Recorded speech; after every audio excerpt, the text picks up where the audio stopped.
Hello, hello everyone. This is Wendy. This is Wendy's Parade of Perfume. Here on my channel, I talk about perfumes that are on my shelf, perfumes that I'm wearing, and what I feel like talking about. One constant thing that has been coming up for me is how I'm feeling because I am a lady of a certain age and I'm going through menopause and it is bloody hell. So my proclivity for perfumes is changing just a little bit. Normally I really am into like really interesting stuff, really heavy stuff, really complicated stuff. But a lot of the times, the truth is I'm just not feeling very well and I don't need anything that's going to assault my senses. And I want something that is number one, going to be soothing, comforting, to some degree familiar. Like to me, wearing a perfume over and over again, it's almost like reading a book or looking at a painting or even just hugging your dog. You just want to go to a familiar, comforting place. You know what I mean? And these perfumes, a lot of them, because on this channel, I talk about what I'm wearing. So some of the perfumes I talk about over and over and over again because I like my favorites and I have my favorites. And I'm going to just call this Perfumes for Menopause Part 1. I'm just going to do 10. These are some that I've been wearing. These are some that I've been wearing all the time and some that I'm just pulling out. So enough rambling and let's just start. So my scent of the day is from Masque Milano. It is Latasa, and this is an iris fragrance. Now, this is considered to be a very highly regarded iris fragrance. Luckily, it's affordable, and it borders on that waxy lipstick iris and earthy iris and darker iris. I would not say that this is particularly floral. Some irises can come off as floral. I don't know why, but the iris note to me is very comforting and very satisfying, and I like to wear iris. I'm a fan. I'm a big fan of iris. So this is a good one to wear because Latasa lasts a very long time, but it does not wear very loudly. It wears on the quiet side and it's relatively linear. The other thing too is that it dries down to be very, very woody, which I also like. And I will say for a warning, anyone that is sensitive to ISOE super type of aroma chemicals, I would test this. If you're like, oh yeah, iris, I really just want to get that, I would try to test this first because I don't always like those woody aroma chemicals and they can bother me in a lot of sense, but this one, I smell it, but it's quiet enough that it doesn't bother me, and the other iris notes are a lot louder. And the sandalwood note is louder and the vetiver note is louder. However, I recognize that there is woody aroma chemicals in here, just as a warning. But I do like perfumes for the change. I am really enjoying wearing Latasa. Let's keep going to a flanker of an iris perfume that I talk about all the time. This is Prada Infusion de Riz. This is the long gone Eau de Toilette. And oh, I love this one so much. I almost wonder if I should get a backup since I'm running out. This perfume is more powdery than the original, and it is cleaner than the original. It's more soapy than the original, and it has the added note of violet. I don't know why, but sometimes when I wear this perfume, it reminds me of a greenhouse, like the way that like humid air would smell, but it also smells powdery, soapy at the same time. There's something just kind of green and earthy to this. It smells, I don't know, it smells like purified air. It smells like purified air to me, and I really, really like wearing this lately because I've worn this forever. I've had this bottle at least for 10 years, so I'm halfway done. Well, actually, that's good. I don't need to buy another one. If I've only used this much in 10 years, then maybe I have enough for another 10. Regardless, highly recommend Prada Infusion de Riz Eau de Toilette for a lighter, cleaner, powdery iris violet scent. This perfume, I'll take the slide off because I was trying to protect the box, was recommended to me by you guys. I think I mentioned the whole M word thing a while ago, maybe like a year or two ago. And a couple people were like, Wendy, if you like Infusion de Riz, if you like green perfumes, if you like light, you should try a scent from Issey Miyake. And I bought this and I Could not be more pleased. To me, this is the jasmine version of Infusion Juice. So this has a lot of jasmine. This has a lot of cedar, but it's a really quiet scent. It's a woody jasmine cedar scent, and it wears just, ugh, my nose is going to get all plugged up, but with all the stuff I've been smelling. This is definitely more floral than the infusions tend to be, but on its own merit, this is a very beautiful jasmine with a gorgeous cedar dry down, and that is pretty much it. But that's enough. This is more than enough. It's green floral, woody floral, very pretty, wears really light. So I believe this has to be a Japanese company, and they like a lighter aesthetic. So for people that want a lighter aesthetic right now, this is perfect. And this is still available, and this is still very, very affordable. You can get like a 50 ml bottle for $30, which is super affordable right now. So to all the people that recommended this perfume to me, thank you so much. And yeah, I'm very happy with that. Let's keep going with the green florals. I think we have a little motif going here on. I am really liking Walk on Air from Kate Spade. This is another affordable floral. I was wearing this one day, and I think someone happened to mention the fact that I smelled like an old lady. Or something smells like an old lady. So maybe a little matronly because of the level of florality that this perfume has.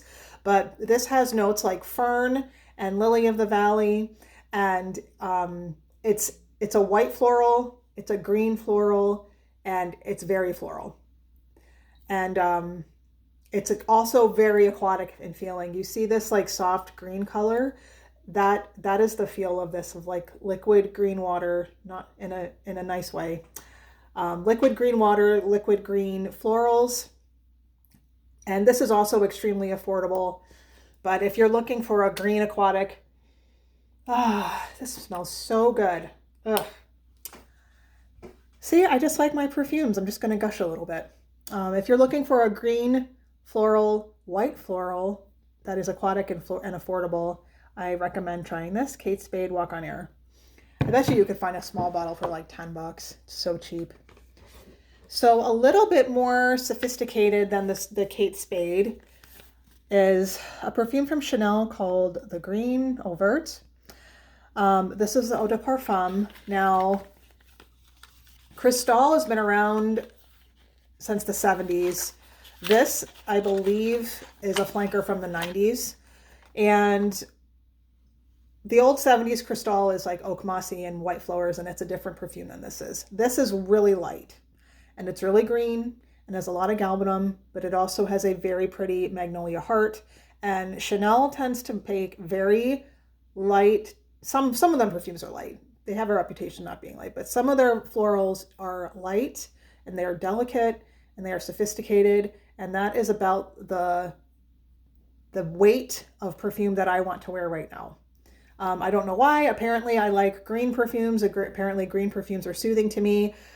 Your mileage may vary. All people are different, but that is what is soothing to me right now. I'm just going to smell all my perfumes today. Now, this one too has a sweetness in the florals that a lot of the other perfumes I just mentioned don't have. And I don't know. This wears really light though. Some people for the price may not appreciate that. And that's understandable, but this is just a sophisticated, beautiful green magnolia scent. Cristalle Eau Verte, and I have the Eau de Parfum. I think this is the newer one. They used to have one. I got this last year at the airport. God bless you, duty free. I think the other one was Eau Concentrée, and then they turned this into this one, the Eau de Parfum, but whatever. Let's just turn around and do something completely different. I don't always like wearing this one when I'm not feeling well, but I do like to put on Aromatics Elixir sometimes from Clinique because this perfume just makes me happy. There's something about the patchouli and the way the florals smell and the way the herbs smell. To me, this smells like a melange of like dried flowers. So the rose smells like a dried rose, and the geranium smells like a dried geranium, and the chamomile smells like chamomile tea, and I feel like there's like basil in here too, along with the oak moss. Oak moss is a soothing note for me, and on the patchouli base. A lot of people have at least had an experience with the way Aromatics Elixir smells. The only time I don't want to wear this is if I don't want something that's going to last very long, because I purposely wear some of these perfumes only because I know they're going to die off in an hour. This sometimes, depending on the weather and how much I put on. Aromatics is notorious for its lasting powder and its strength. And sometimes even this is just, I need a break and I don't want to smell it for that long. But sometimes when I'm in the mood to be soothed by the original nonconformist fragrance that is Clinique Aromatics Elixir. And on the woody train, I've talked about this perfume a lot. This is like my 80th bottle of this. This is Elizabeth and James Nirvana Black. I love woody perfumes. This wears like a sandalwood skin scent though, with a little bit of vanilla and a little bit of like dried fruit. I think the other note is violet, but to me it smells like sandalwood with dried fruits on it.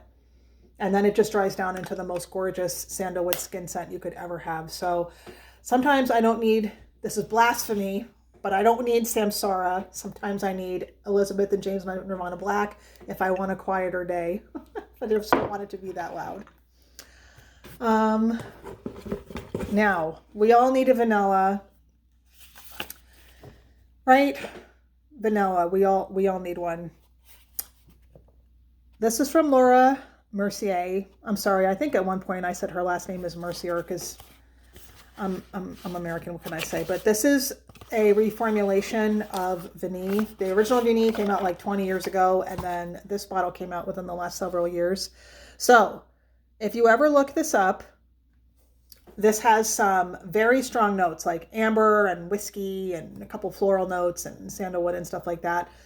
This is a very light perfume, so do not go in thinking that this is going to be some sort of hefty fragrance. It is not. This is exactly what I am looking for, but I can see how people can feel, depending on how much money they paid, a little misled and possibly even a little ripped off. I like to say that this is the extremely light version of Dior Addict. There are some florals in here. They use the orchid fantasy note as like a floral note. So it really just smells like some pleasant pink florals on a powdery vanilla. This is an eau de parfum, but the strength of this, you could use this as a body spray. Realistically, that's how light the perfume is. I got this for like $25, so I am very happy with that. I love vanilla. Vanilla is used in like a gajillion perfumes, but sometimes vanilla is just a little too gooey and a little too sticky and a little too much, a little too radiant. So I would like a light version of all that, and a light non-intrusive bedtime version is Laura Mercier Vanille Eau de Parfum, which is barely eau de parfum in my opinion, but there's some good reviews on this. People are very explicit in what they feel, because I think people went into this looking for one thing and they got another thing out. What we also need is a rose. This is also a very, very, very affordable rose. I think I've brought this company up before. This is Urban Root. This is just the rose Attar. This is supposedly an eau de parfum spray. Again, I don't really think this lasts like an eau de parfum, but this is a really, really solid rose. It's rosy. There's also a sandalwood note, and there's also a spicy note. Does anyone remember, I feel like this gum isn't around anymore, but Big Red chewing gum? I feel like in the 80s, every mom had that in their purse, and it had that very strong cinnamon scent. I enjoy that. The association is not negative in my opinion. So this is and I think even though I don't want to wear anything spicy sometimes, it's that association. You can smell it from, the purse is sitting on the countertop and you can smell the gum. It's not that the cinnamon stick is like up in your nose. So it's just a little waft, Big Red chewing gum, and a little bit of sandalwood and some really pretty rose. This stuff, again, this used to be dirt cheap with shrinkflation going on. At the time, this company used to sell their perfumes in 50 ml bottles, which is what I have. And now I think they've downgraded to 30 ml bottles, but they're charging the same amount, which is like $25. But sometimes I want to wear a rose perfume, but I don't want to be like knocked over by roses. There are times when I want to be knocked over by roses, but not all the time. And that's what I wear. Urban Rune, Rose Attar. And very new to my collection. Very happy to have this. This is from Guerlain. This is their very old perfume. Apres Lundi, probably the S is silent.